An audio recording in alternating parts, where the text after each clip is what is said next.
दोस्तों अभी हम इस टाइम में आए हैं सांदीपानी आश्रम, बाहर के सांदीपानी आश्रम में आए हुए हैं। ये देखिए, मान्यता यह है कि यहाँ पर भगवान श्री कृष्ण और बलराम जी और सुदामा जी ने यहाँ पर आकर के पढ़ाई करी थी, तो ये उनका गुरुकुल था। तो आप ये देख सकते हैं, इसमें पूरी परंपरा लिखी हुई है इस जगह की, इस आश्रम की। तो चलते हैं दोस्तों सांदीपानी आश्रम में, तो बने रहिए मेरे साथ में। यहाँ तो आप बुलाते रहते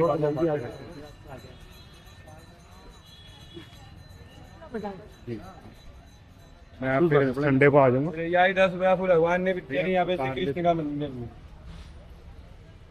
आज तो कभी जाते नहीं है मिलने। अच्छा, यहाँ की एक बात खासियत श्री कृष्ण सुदामा का पूरे बलराम विद्या स्थल है भारत में। हाँ, आप कहीं भी जाओगे आपको नंदी महादेव के सामने बैठे हुए मिलेंगे। हाँ जी, इकलौता ये मंदिर है जहाँ पे नंदी खड़े हुए हैं। अच्छा जी।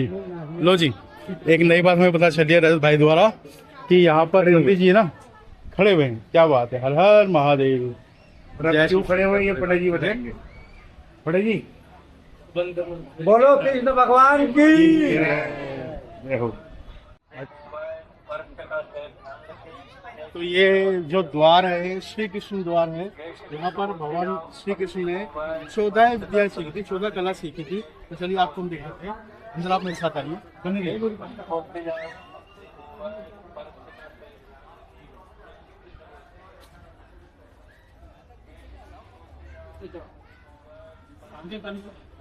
आश्रम में श्री कृष्ण निवास स्थल और भगवान श्री कृष्ण 64 कला संपन्न थे, मतलब सर्वगुण कला संपन्न थे। तो आइए आपको दिखाते हैं।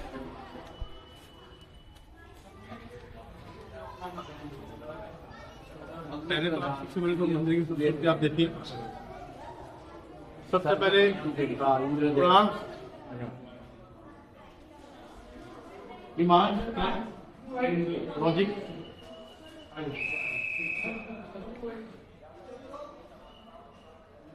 भैया स्टिक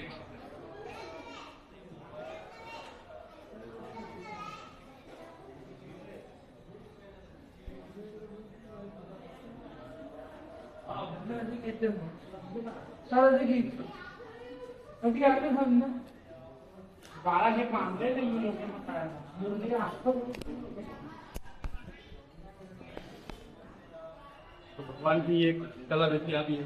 सबसे पहले भगवान के द्वार के बारे में बताया गया, उसके बाद में वेदांश, फिर तर्क, ये सीखा था भगवान ने। फिर कल, फिर धर्मशास्त्र जब लेके आओ, हमारा धर्मशास्त्र, उसके बाद नृत्य, उसके बाद ज्योतिष विद्या के वहाँ आता है।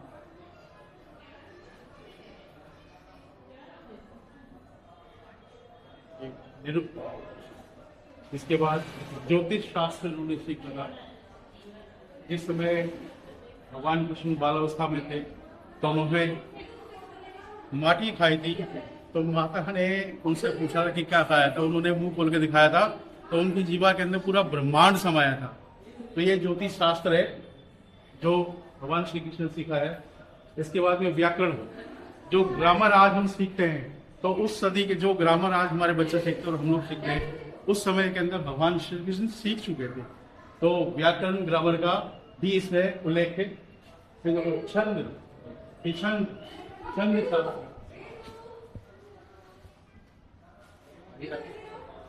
शिक्षा भगवान ने ग्रहण करी थी। टेक्निक सीखी थी उस टाइम के अंदर कि टेक्निक्स क्या क्या होती थी। जो आज जिस टेक्निक पे हम चल रहे हैं वो टेक्निक उस टाइम में भगवान श्री कृष्ण सीख चुके थे। तो इन्हीं के पदस्थलों पर चल करके हम आज पूरी टेक्निकों का प्रयोग करके हम अपने इंसान को आगे बढ़ा रहे हैं। इसके बाद में आयुर्वेद है, ये देखिए आयुर्वेद। पहले के टाइम के अंदर टैबलेट नहीं होती थी, दवाई नहीं होती थी, जड़ी बूटियां हुआ करती थी।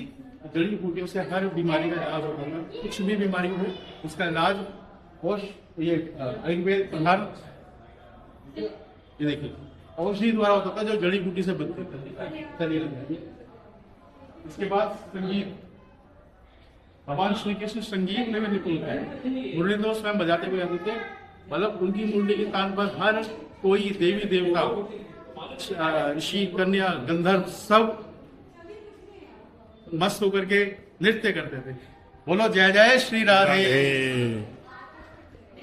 उसके बाद में यज्ञ, यज्ञ पाठ, यज्ञ कार्य भी। उसके बाद इंद्र सर्वप्रधान देवता, अग्नि प्रधान देवता, ये देवी देवता है। ऊपर आप देखिए कितनी सुंदर मूर्ति कर रखी।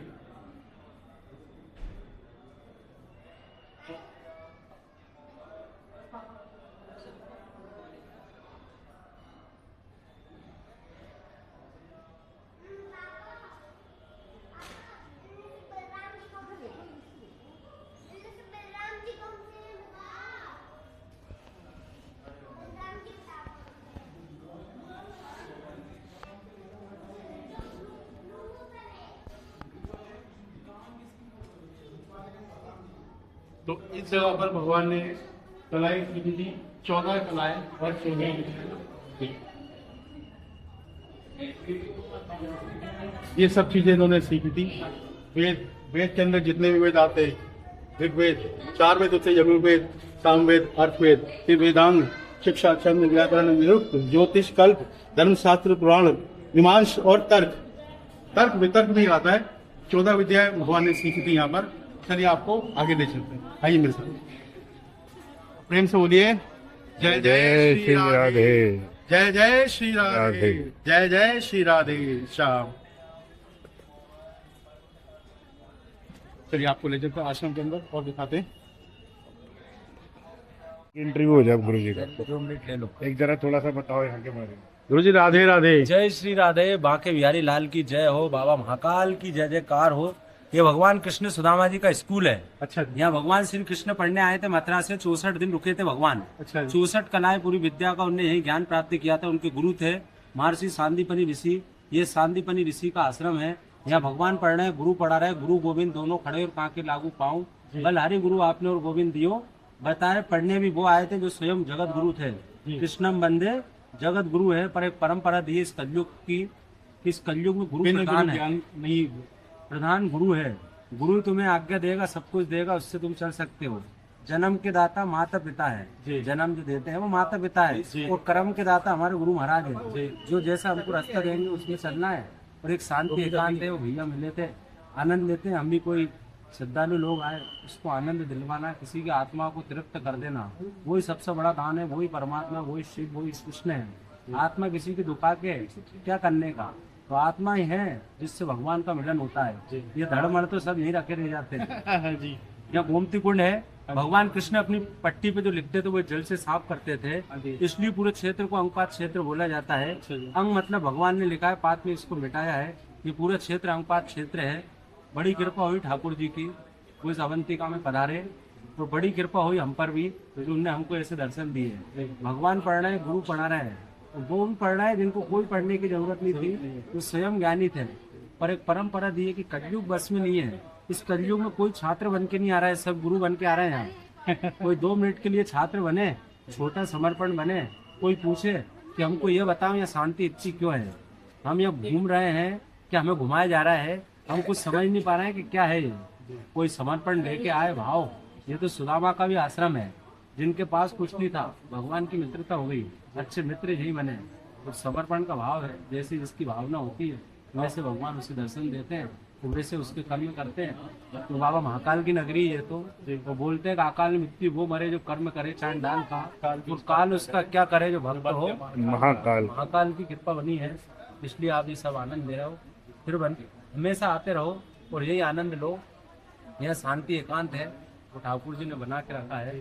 बोल सर्वेश्वर महादेव की जय। जय श्री शंकर। अच्छा लगा आपकी जानकारी हमने आपने प्राप्त करी, और इस जानकारी को हम आगे भी शेयर करेंगे ताकि ज्यादा से ज्यादा लोग इस चीज को देखें और समझे। इस चीज शेयर करने से कुछ नहीं होता है, वो तो जिसे भगवान बुलाते हैं वही आता है, नहीं तो दुनिया देख रही है। हाँ जी, हाँ जी। कहीं का पलंग पे से नहीं उठ पा रहा है, सिर्फ वो देख पा रहा है। महाकाल की कृपा होती है, तो पलंग से भी उठा के पहुंचा देते हैं।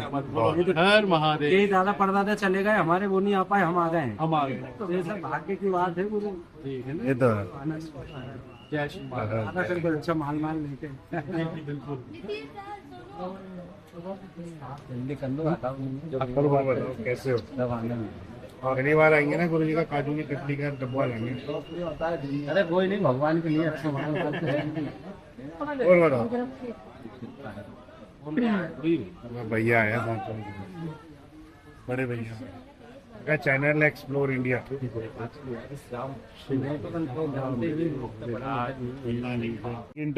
तो पंडित जी ने कृष्ण जी के बारे में सब चीजें बताई है, उनकी कला के बारे में बताया है। हर हर महादेव शंभो। ये देखिए कुछ महर्षि सांदीपनि जी के।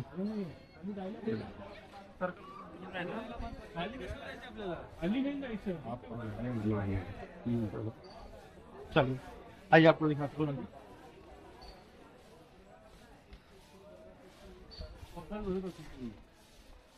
कुंड जहाँ पर बाल रूप में भगवान श्री कृष्ण स्नान किया करते थे। आइए। और ये भगवान श्री कृष्ण जी 64 करोड़ की ये गाय है।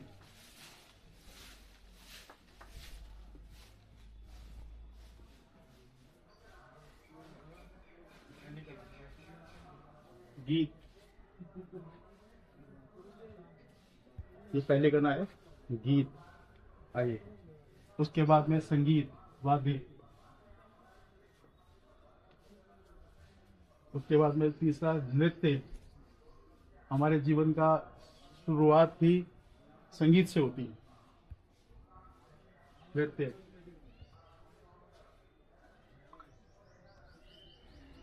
इसके बाद में आलेख्य,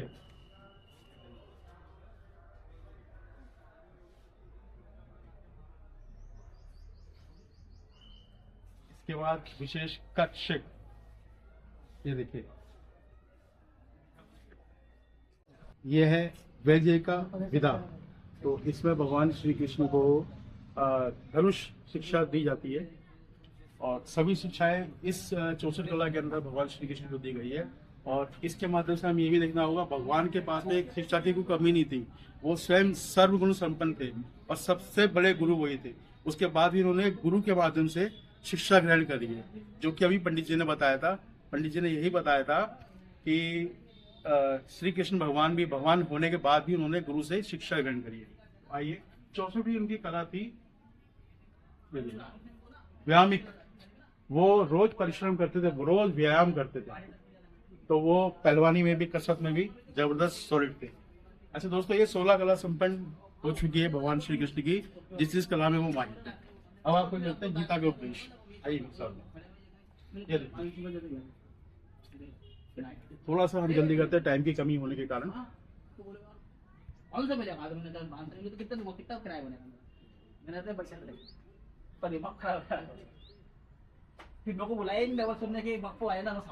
ये पूरा ही गीता का वर्णन ये चित्र द्वारा गीता समझाई गई है।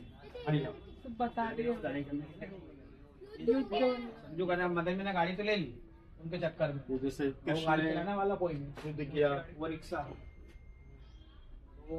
भगवान श्री कृष्ण जब शस्त्र लेने के लिए खड़े हुए तो कृष्ण ने पकड़े पैर उनके। ये हमारा जन्म से लेकर मृत्यु तक पूरा सिस्टम है। ये देखिए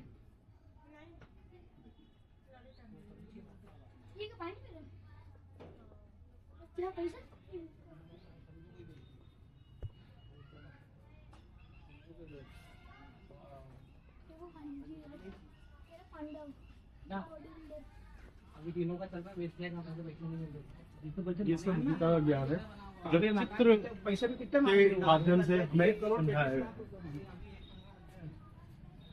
चारों वेद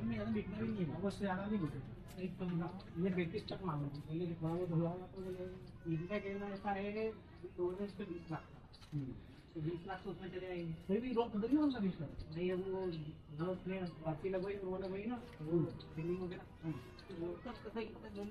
पहले तो 20 लाख का नहीं लिया तो 4 लाख इन्होंने रखेंगे। हाँ बचेगा कितनी खूबसूरत आकृति। 6 लाख का काम करा, 4 लाख 12 लाख रुपए इन्होंने दशा भगवान के। ये जब अर्जुन ने गांडीव छोड़ दिया था कि मैं अपने भाइयों से युद्ध नहीं करूंगा, तब भगवान श्री कृष्ण ने 10 अवतार का रूप दिखाया था, और तब इन्होंने ये बोला था कि मैं ही हूँ, मैं ही भगवान हूँ, मैं ही परमात्मा हूँ, मैं ही तुम हो और मैं ही समय हूँ। आइए मेरे साथ में। तब जाकर के अर्जुन का मनोबल बढ़ा था, तब उसने अपनों के लिए शस्त्र उठाए थे।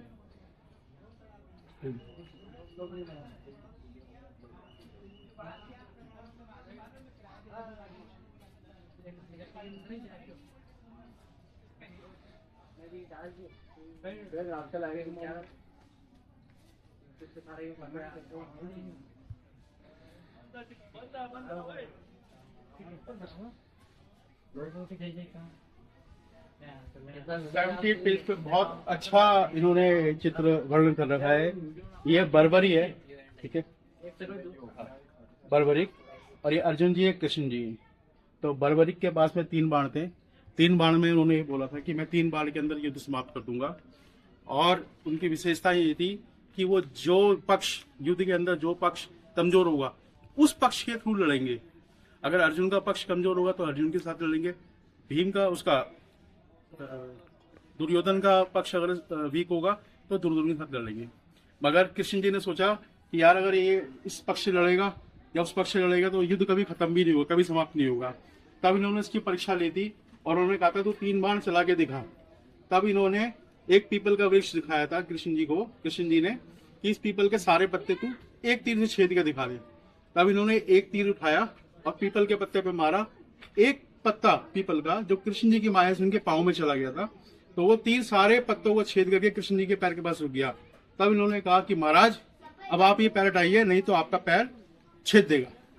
तब इन्होंने बोला कि आपका गुरु कौन है? तब कृष्ण जी ने कहा कि मेरे गुरु तो स्वयं आप हो। तब उन्होंने कहा कि मेरे को गुरु दक्षिणा दे। तो उन्होंने कहा मांगो प्रभु, क्या मांगते हो? तो उन्होंने बोला कि मुझे तो अपना शीश दे दे।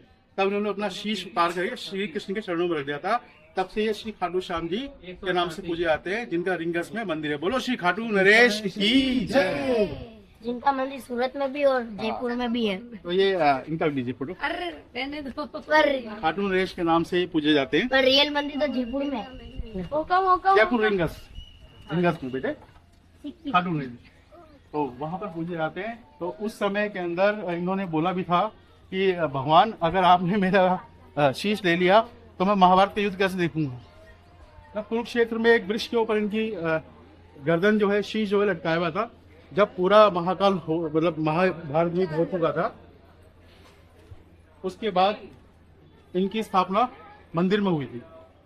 बाकी की आपको एक वीडियो मैंने बनाई है खाटू श्याम की, उसमें आप देखिएगा कैसा लगा दोस्तों। आई होप आपको इन्फॉर्मेशन अच्छी लगे तो लाइक करें, सब्सक्राइब करें, एक कमेंट्स करें। जय जय श्री राधे राम राम।